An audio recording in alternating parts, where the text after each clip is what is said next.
Welcome Home, a podcast for veterans about veterans by veterans, is a project of Willing Warriors and the Warrior Retreat at Bull Run.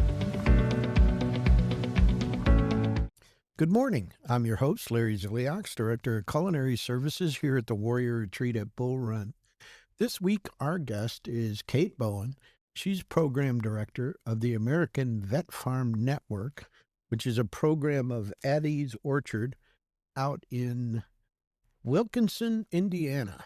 Flyover country, breadbasket, a little bit east of Indianapolis, but definitely farm country. Kate, welcome to the podcast. Thank you so much for having me. I ran across your webpage and I thought, well, this is different. We have a lot of resources for veterans. There's not many like this. So tell us a little bit about how you got involved in sort of starting this program. Absolutely. Well, my husband was for us as a family getting into agriculture. When he was serving in the Middle East, he was in the middle of the desert, a sandy day, and on the back of a napkin, he sort of sketched what he wanted to do when he returned home from service. And he was going to return to Vermont to some land that his grandparents had. He really wanted to operate a sawmill. He had summers in high school for a guy who he got some of those skills and really wanted to come back home. And a lot of family farms are diversified. So there's a products industry piece and an agricultural, food or milk, dairy piece. And so he started that. Pretty soon we started getting chickens, and that turned into cattle and sheep and ducks and farm stores, and and working with chefs in our community. So while that thing in the early 2000s, there was a little bit of a food renaissance, a little bit, kind of an awareness that we're seeing right now. And there was a little bit of a mini back to the land movement and some excitement about looking at food sources. And so around the nation, people were also returning home from, Desert Storm and early deployments. So there was starting sort of the nonprofit groups were starting to pop in the country.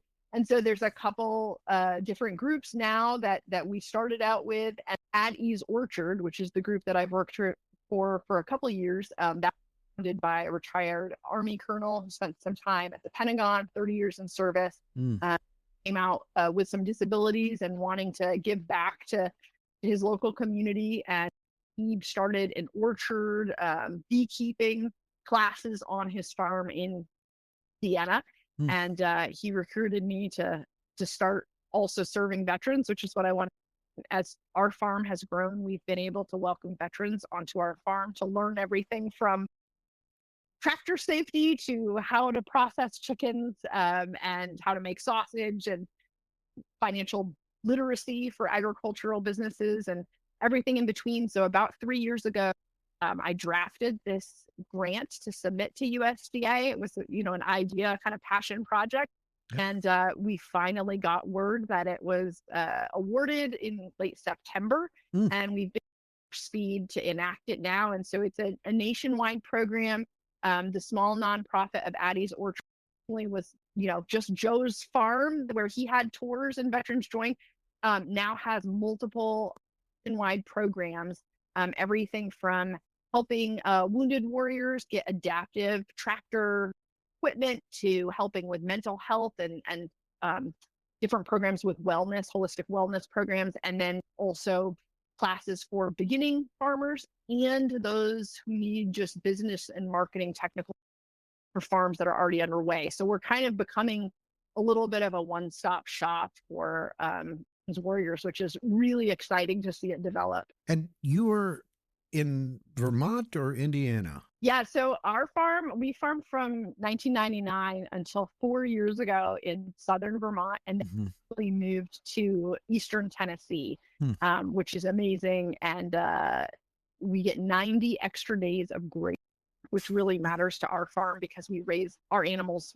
on grass. Oh. So that's a big deal for our farm. So I get to work remote area. We have a lot of veterans around the Knoxville, Eastern Tennessee area, which is exciting to be able to work with veteran services here as well. So, when you think about the veterans that come in contact with the organization, is there a particular type of veteran, or who makes the best veteran farmer? Well, it takes a lot of resiliency and tenacity if you want to operate an agricultural business, Mm. because farming is very unpredictable and the stressors are high. So we do work with people that are able to use those skills of resiliency, the sort of suck it up buttercup mentality, which goes really well with agriculture. But we also have programs and veterans where they're doing more horticultural therapy. And it's more of, I would say, farming as a homestead or on a small scale. Maybe it's just raised bed garden. And it's more about having purpose, getting your hands in the soil and getting those microbes that have actually been shown to help with depression symptoms. More of that.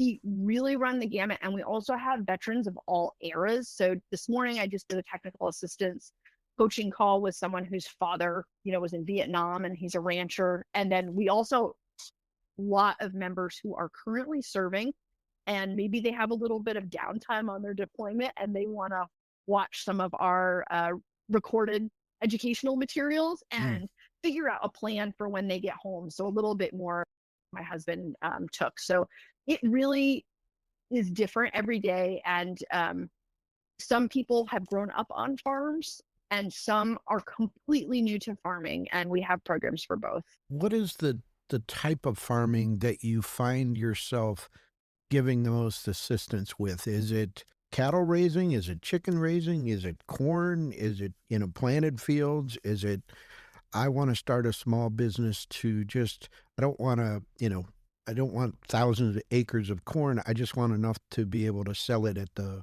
farmer's market. Where do you find you have veterans coming to you with the most needs? I would say generally it's the smaller scale farmer. It's less acreage because a lot of our requests for assistance are first generation farmers, which makes us a little bit more some, well-established programs. Like if you go to the American Farm Bureau Association, like a lot of those people are multi-generational farms. Not to say we don't have that, but a lot of our requests are finding out how can I purchase land? How can I get started with equipment? How do I learn about soil health?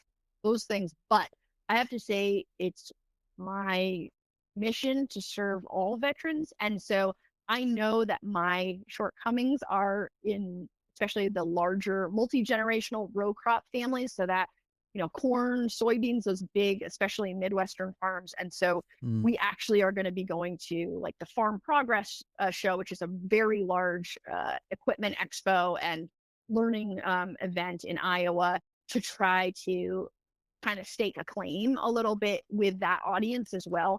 So we're definitely hitting more of the homesteader, small diversified farm, people who are having, 500 chickens a year and some sheep and goats and lamb product at their local farmers market. That demographic we're covering really well right now. And so our reach is really hitting those larger farms because those veterans, deserve to be served as well. I know you mentioned that, sort of this food movement took off about when you started the organization, and there is a huge push for farm to table, local sourcing. Chefs love it. I know a number of chefs that focus on a menu that tells you exactly where they got the food, the farm, and where it's at, which is important to chefs. And are you seeing a rise in that kind of farm where it's a veteran family that says, hey, we have this land, maybe, they got it, Grandpa willed it to them or something, and they're coming to you and saying, this is sort of like what we want to do. We want that farm to table approach, but we're not sure how to start, and we need some resources. Absolutely. We get a lot of those calls where it's a bit of an idea and a dream, and then it's doing the coaching piece to figure out some realistic steps and timelines for getting to results. So that's a lot of what we do. There are so many unique circumstances into what that needs in order to be successful. One of our biggest goals with this American Vet Farm Network program is that we work to kind of help navigate the maze of veteran resources and agricultural resources that are already out there and established. But they're very challenging to navigate and to figure out that stepwise logistical order of operations to be effective, because you don't want to buy cattle and spend 50 grand if you don't have the fencing yet. And so, to a new farmer, they may have not thought about that, or they want to apply for grants, but they don't have a cost analysis of their product or a marketing plan or a business plan even. Maybe they haven't looked at zoning in their area and they want to have a farm stand on the side of the road. So like those are the questions that are very practical, very down to earth, but that are kind of hard to find. There's a lot of information out there with the advent of YouTube, but it's a little bit overwhelming, and some celebrities in ag a little bit oversell some of the opportunity that's out there. And so sometimes it's good to have someone to reel it back into a little bit more practical stance. Because if you're somebody who still wants to go on vacations 3 times a year with your family, having a certain business might not be for you. So you got to work in those personal needs. And since Joe and I and the rest of our team have been involved in agriculture for, decades, then we're able to do that matching up of services, which I think has been a missing part in this journey for military veterans who want to get into agriculture. Well, it's so funny you use the term celebrities in ag, which I kind of get, because I do enjoy a YouTube channel called Laura Farms. And her and her husband have a large farm in Nebraska, and it's very interesting. And I really think more people should pay attention to where their food comes from. In her particular instance, they have a huge farm. They're rural farmers. They plant soybeans and corn, and how much work it is, and how much the equipment costs, and how much they're in debt. I really do think that more people need to pay attention to what it takes to get that food onto your table. Absolutely. What do you find is the biggest problem when you're talking to a veteran who has this idea that they want to farm? Is it setting their expectations properly? Is it just trying to get their head wrapped around how much work it is? What do you see as the number one obstacle there? Yeah, honestly, for me as a veteran service provider, my balance is always setting really realistic goals with not also being a dream crusher, and guiding that measured journey. Because in our personal experience, when you're a first generation farmer developing your customer base, it is a challenge. And yes, some people they have that natural born marketing, and there are examples where there are farms that are overnight successes. And for any of your listeners around the DC area, I think there's a huge amount of potential for growth. But for people in remote areas who need to tease that out, it is hard. And but that's the wonderful thing I think about our military community is people are tough. They're able to hear those constructive criticism moments, and then we're able to figure out and identify the issue and move forward. So the biggest issue, though, I think I hear and I feel with our social media audience that follows our farm, is land access and ownership. Property is really expensive around the country. Yeah. It takes you several years usually, depending on what you're planting or growing, to get any sort of cash flow. So if you're a Christmas tree farmer and you're going to plant trees and not harvest them for 10 years, what are you doing in that 10 years as you're spending money on fuel and herbicides and taxes? Those are really big questions. But part of this also is the networking piece and filling that void, that getting out of the military and moving back to a rural area that isn't near a base, or maybe there's kind of a defunct small VFW, and it's maybe older people and you're younger and you have a family and you want to get together with people. And so part of the American Vet Farm Network is also that camaraderie piece and figuring out a way so that you can, hop on. We're going to have an app soon where you can ask, I've got a question about haying, how do I wrap these round bales? And another veteran with experience can, be that big brother in that instance and give you some wisdom and encouragement. Because a lot of farming is, you just need a little bit of encouragement to move forward and get through the tough days. And that very, very, very important to have that piece, because, just like our military community, agriculture has a really high suicide rate. And that's something, we take very seriously and really try to have that emotional support and networking piece, because there's a lot of risk involved in ag. And, your favorite cow can fall over one day and die. Yeah. And you really have to figure out ways to process that.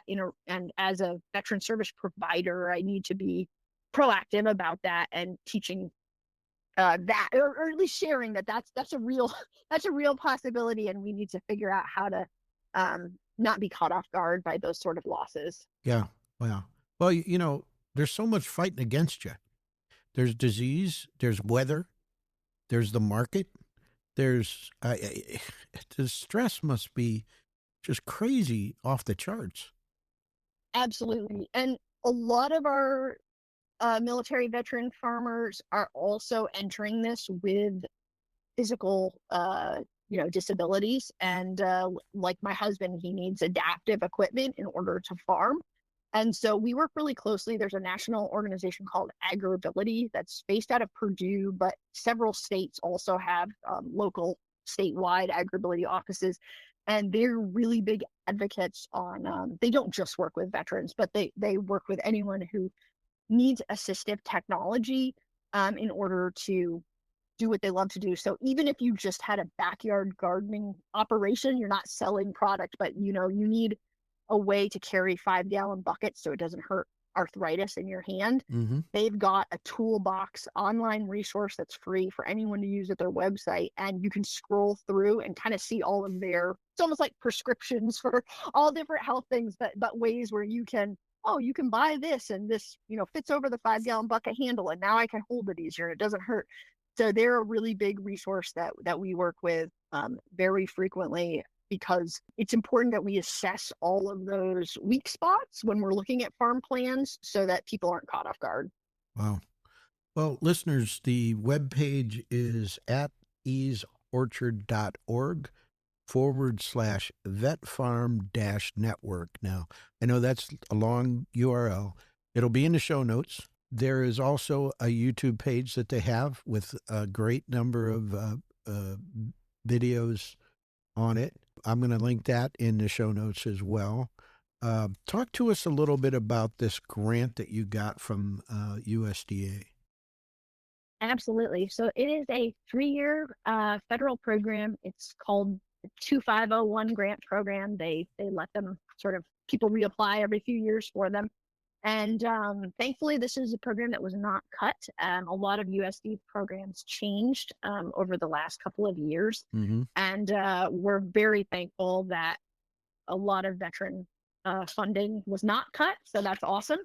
And so this allows me to work full time on this project to connect with veterans doing that technical assistance farm coaching. It allows us to host on farm or at a conference center. We just did one in late March in Indianapolis. We had, over 78 veterans there, and we had more than 20 classes that day on different agricultural topics. And we love those in-person gatherings because it's great to be able to do these online things and webinars and such, but it's so much better when you're actually in person and you get to share a meal with people. So we're hosting events around the country, and then we are also doing a lot of online learning and having a resource library built as well. If anyone needs any support around getting started in agriculture, absolutely reach out to us anytime and we'll help you out.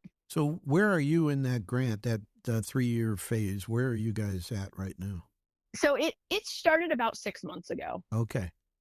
So you got some time. That's good. Absolutely. And Absolutely. and do you think that will be renewed? Do you have a good shot at that? I hope so. I hope we can show that we've been a effective steward of taxpayer funds, and I hope we can say that we have helped a lot of veterans. So we've got a running tally right now, and it's growing every single day, and it's pretty exciting to see that. So it's definitely starting to take off, and the more veterans we can help, the better. Well, listeners, go to the webpage, check it out. There's tons of resources there. There's also a donate button. Bang on that donate button and give what you can. That grant's not going to last forever, and they need to get donations so that when that grant expires, they can still maintain the level of service that they provide to farmers and families and communities. Look, when you have a family farming in a community and providing food at the farmer's market or to local restaurants, that benefits the entire community. And we need more family farmers. I mean, family farms are disappearing at an alarming rate across the country. These large companies are buying up land, and this is really, it's an issue, I think. But what do It is. what do I know? I'm just a. It is.